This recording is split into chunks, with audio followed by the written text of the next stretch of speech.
بسم الله الرحمن الرحيم لم يكن الذين كفروا من أهل الكتاب والمشركين منفكين حتى تأتيهم البينة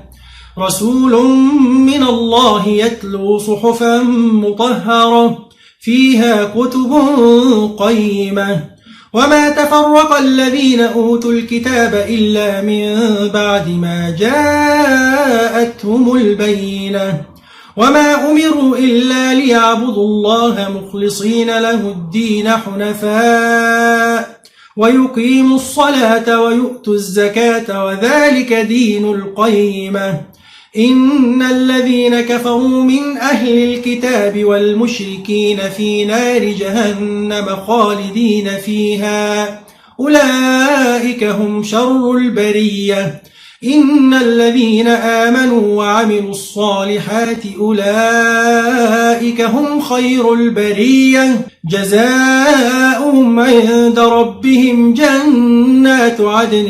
تجري من تحتها الأنهار خالدين فيها أبدا رضي الله عنهم ورضوا عنه ذلك لمن خشي ربه.